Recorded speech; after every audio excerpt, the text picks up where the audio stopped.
High everyone, welcome back to my Mitali Mithai live blog. আশা করি তোমরা সবাই অনেক ভালো আছো। তোমাদের আশীর্বাদে কোনো রকমভাবে আমার দিনটা কেটে যাচ্ছে। ভালো আর থাকতে পারছি কোথায়, সবটাই তো তোমরা জানো। আগে বলি আমি কোথায় যাচ্ছি। মাথায় হেলমেট পরে বাইকে করে যাচ্ছি, সেটা বুঝেই পেয়ে গেছো। আমি আর আমার একটা আপন বন্ধু দুজন মিলে যাচ্ছি হসপিটাল রওনা। গত 1 মাস ধরে আমার এই হসপিটাল যাওয়াটা একটা ঘুরতে যাওয়া মতো হয়ে গেছে। গা থেকে সিরিঞ্জ পরে পরে শুধু রক্ত নিচ্ছে, রিপোর্ট হচ্ছে, এক্সরে হচ্ছে, এইভাবেই সময় কাটছে। গায়ে রক্ত নেই, এদিকে সিরিঞ্জ পরে পরে শুধু রক্ত রিপোর্ট করানো হচ্ছে। প্রথমে নার্সিংহোমে দেখাচ্ছিলাম। কেন দেখাচ্ছিলাম সেটা তোমাদেরকে আমি জানিয়েছিলাম। আর একবার বলি, আমার গলব্লাডারে স্টোন পড়েছে, যেটা আমাকে ইমিডিয়েটলি অপারেশন করাতেই হবে। তো সেই জন্য দেরি না করে আমি হসপিটালে দৌড়াদৌড়ি করছি, যাতে ইমিডিয়েটলি আমি অপারেশনটা তাড়াতাড়ি করিয়ে নিতে পারি। ফার্স্ট আমি নার্সিংহোমে ট্রিটমেন্ট করছিলাম, যেখানে খরচাটা পড়ে যাচ্ছিলো স্বাস্থ্যসাথী কার্ড থাকার পরেও। তারপরে ভাবলাম আমাদের বাড়ির আশেপাশে অনেক বড় বড় হসপিটাল রয়েছে, যেখানে আমি ফ্রিতেই ট্রিটমেন্ট করাতে পারবো। সেই হিসাবে একটা হসপিটাল চয়েস করি। আমি এখন রয়েছি ক্যালকাটা ইন্টারন্যাশনাল কলেজ অ্যান্ড হসপিটালে, যেখানে লাইনের পর লাইন দিয়ে ডক্টর তো দেখিয়ে নিয়েছি, এবার শুধু অপারেশনের ডেটটা আমাকে নিতে হবে। মিলে এসেছি বলে একদিকে একটু সুবিধা হচ্ছে। হ্যাঁ, আমি লাস্ট। একদিকে ওইদিকে লাইন মানে একটা দিক চলে যাচ্ছে, আর একটা দিকে আমি লাইন দিচ্ছি, দিলে তবু একটু ম্যানেজ হয়ে যাচ্ছে। এখানে আসলে এই জিনিসগুলো একটু সুবিধা পাওয়া যায়। এক্সরে লাইন দিয়েছে ও, আর আমি এদিকে মেডিসিনের লাইনটা দিয়েছি।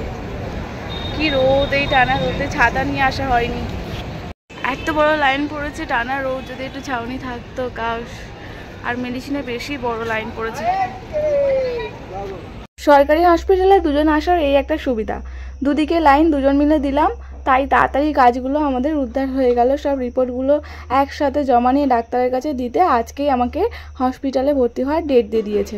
আমি আর মিস করিনি। বাড়িতে তো জানিয়ে আসিনি যে আজকেই আমি ভর্তি হয়ে যাব, আমি নিজেও জানতাম না। তো বাড়িতে সবাইকে ফোন করে জানালাম যে আমি আজ হসপিটালে ভর্তি হয়ে গেছি, সবাই আসছে। আজকে সত্যি ইন্দো না থাকলে হয়তো আমি হসপিটালে ভর্তি হতে পারতাম না। মানে ওই আমাকে নিয়ে জোর করে দৌড়াদৌড়ি ছোটাছুটি সবটাই করেছে। কাগজপত্র রেডি করানো। নার্সিংহোমে তো আমি প্রথমে দেখাচ্ছিলাম, নার্সিংহোমে অনেক টাকা খরচা বলছিল, যার জন্য আমি করালাম না। অত টাকা খরচা করে আমার সম্ভব নয় ভর্তি হওয়া। আমার বেড নাম্বার দিয়েছে 648, দেখতে পাচ্ছি। এখানে হয়তো 2 দিন কি 3 দিন আমাকে ভর্তি থাকতে হবে। হসপিটালে দৌড়াদৌড়ি করতে করতে দেখো কত রিপোর্ট জড়ো হয়েছে, শুধু এটা ওটা সেটা করে রিপোর্ট ভর্তি ভর্তি কারি কারি রিপোর্ট হয়েছে। এই রিপোর্টগুলো বাকি ছিল, আজকে দেখিয়ে নিয়ে ভর্তি নিয়ে নিল। আমার জন্য নিচে অপেক্ষা করছে ইন্দো।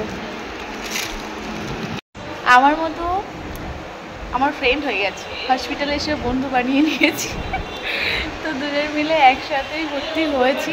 ওর রয়েছে 646 বেডে, আর আমি রয়েছে 648 বেডে। ওরও গলব্লাডারে স্টোন পড়েছে, আমারও গলব্লাডারে স্টোন পড়েছে।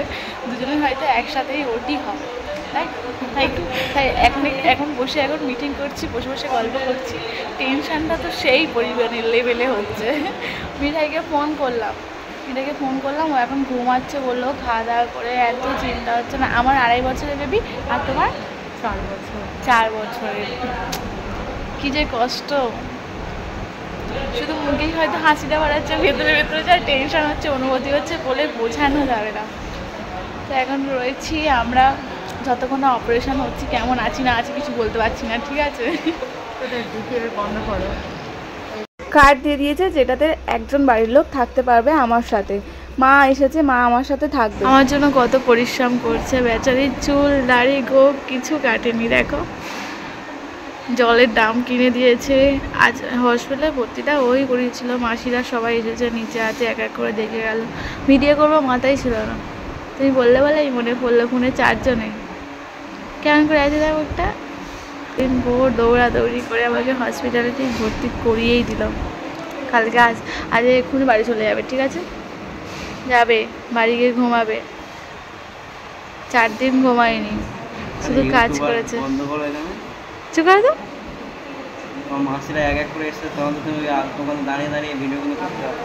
করা হয়নি, কালকে করবো।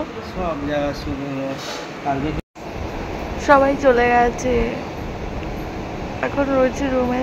আমার সাথে আমার মা রয়েছে, তো 24 ঘন্টাটা কাউকে থাকতে হবে তাই রয়েছে। আমার না মিঠাইয়ের জন্য এত মনটা খারাপ হচ্ছে। ও আমাকে ছেড়ে কোনোদিন আজ পর্যন্ত থাকেনি। ওর বয়স এই 3 বছর হতে যায়, একটা রাতও আমাকে ছেড়ে কাটায়নি। মেয়েটাকে ফোন করলাম, ও বলছে যে খেলা করছি মা, আমি রান্না করেছি, খাবে এসো মা। ও মা তুমি কখন আসবে, আসো। ওকে বোঝালাম, জানি না রাতে কীভাবে ও থাকবে। আমার না ওর জন্য বেশি চিন্তা হচ্ছে, কি হবে না হবে, টেনশানে মেয়েটা আমার, ভগবান কি কষ্ট দিচ্ছে আমাকে জানি না, খুব টেনশন হচ্ছে।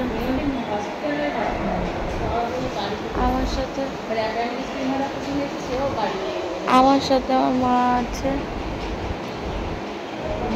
কালকে হয়তো মাসি এসে থাকবে, জানি না কতদিন হসপিটালে ভর্তি থাকতে হবে।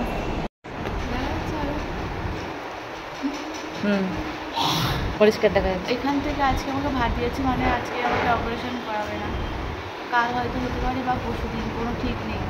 আমি তোমার নার্সিংহোমে দেখিয়েছিলাম, বলেছিল মাইক্রো সার্জারি করবে, একদিনের মধ্যে ছেড়ে দেবে, কিন্তু সরকারি হসপিটালে হয়তো 1 সপ্তাহ সময় লেগে যেতে পারে। 24 ঘন্টার কাউকে না কাউকে থাকতে হবে। সব থেকে বড় টেনশন হচ্ছে আমার মেয়েটাকে ছেড়ে আমি 1 সপ্তাহ কী করে থাকবো। অসুস্থ অবস্থায় থাকলেও তবু বাড়িতে থাকি, যদি সামনে থাকে ঠিক আছে, ও আমাকে ছেড়ে কী করে থাকবে জানি না। এখনও পর্যন্ত থাকেনি, ওর টেনশনটা আমার বেশি মাথায় ঘুরছে। ওর সাথে কথা বলেছে, একটু মনটা হালকা হয়েছে, তো ও খুবই খুবই খুবই মন খারাপ, বলে বোঝাতে পারবো না। ওকে ছেড়ে আমিও কোনোদিন থাকিনি, বা ও আমাকে ছেড়ে কোনোদিন থাকেনি, জানি না কী হবে। তো থাকার জন্য যাবতীয় সব কিছু মাসিরা এনে দিয়েছে আমাকে, এসেছিলো বিকেলে, যেই শুনে শুনে ভর্তি হয়েছি সবাই এসেছে। 4টে থেকে 6টা পর্যন্ত, 4টে থেকে 6টা পর্যন্ত রেখে দেয়, সবাই একটু একটু করে দেখে চলে গেছে। এবার হয়তো কালকে আবার মাসি আসবে, মা এসেছে, আমার জানতে তো যে মা আমার সাথে কথা বলতো না কোথাও, তো আমার এই বিপদ শুনে এসেছে আমার মা আমার কাছে। এটা ভগবানের কাছে একটা বড় পাওয়া আমার লাইফে, যে অন্তত আমার এই বিপদের সময় আমার মামার পাশে এসে দাঁড়িয়েছে। তোমাদেরকেও শেয়ার করবো কী হচ্ছে না হচ্ছে জানি না। এটা হয়তো ওটি হওয়ার পরে আমি ভিডিওগুলো ছাড়বো, জানি না, একটুটুকু করে রাখছি মনটাকে হালকা করার জন্য, কারণ তোমাদেরকে আমি সবটাই শেয়ার করি জানো।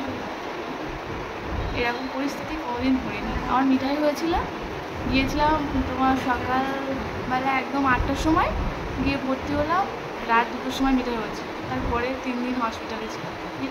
একটা দিন হসপিটালে কেটে গেল। কালকে ভর্তি হয়েছিলাম ওই সকাল 12টার দিকে, আর এখন বাজে সকাল 7টা, হসপিটালেই রয়েছে। কেন ভিডিওতে বললে কি হবে? না না, মা ভিডিওতে আসতেই চাইছে না। যাই হোক, আজ কি হয় জানি না। মানে ঘুম তো হয়নি হসপিটালে, মানে ঘুমটা হবে কী করে, তাও শুয়েছিলাম। 6টার মধ্যে উঠে গিয়ে একটু ফ্রেশ হলাম, হয়ে রয়েছি, ওয়েট করছি। আজ অপারেশন হবে কি কাল হবে সেই টেনশান। মিঠাইকে এবার একটু ফোন করবো, বাড়ির সবাই ফোন করেছে, মেয়েটাকে এবার ফোন করি, ও তো এখন ঘুমায়, ওঠে না। দেখ আমি নেই, এখন উঠে গেছি, জেগে আছি জানি না, একবার ফোন করি। টিফিনে সকালে টিফিনে দিয়ে গেছে 1 গ্লাস দুধ, 2টো পাউরুটি, একটা কলা, একটা ডিম, খেয়ে নিয়েছে। খাবার দিয়ে যাওয়ার আগে সিরিঞ্জে ভরে আমার খাবার আগের যে রক্ত টেস্টটা ছিল করার জন্য নিয়ে চলে গেছে। সকালে হাতটা পুরো ব্যথা করে দিল, এক সিরিঞ্জে ভর্তি করে রক্ত নিয়ে গেল। বলছি না এই কয়েকটা দিন আমার হাত দুটো ব্যথা করে দিয়েছে, এত ইঞ্জেকশন দিয়েছে, এত এই সিরিঞ্জে ভরে ভরে রক্ত নিয়েছে বাইরে থেকেও। মিঠাইকে ভিডিও কল করেছিলাম, আমাকে দেখাচ্ছিলাম, দেখো মাম্মা আমি কোথায় আছি, তুমি একদম কাঁদবে না, গুড গার্লের মতো থাকবে, কান্নাকাটি করবে না। কালকে রাতে ও একটু কেঁদেছে, মামা করে উঠেছিল, আবার ঘুমিয়ে পড়েছে। ভগবানের কাছে এত প্রে করেছি, হয়তো ওকে শক্তি দিয়েছে। তোমরাও প্রে করো মিঠাই যেন ভালো থাকে, সুস্থ হয়ে যায়। আমি টাটা, আবার আসবো।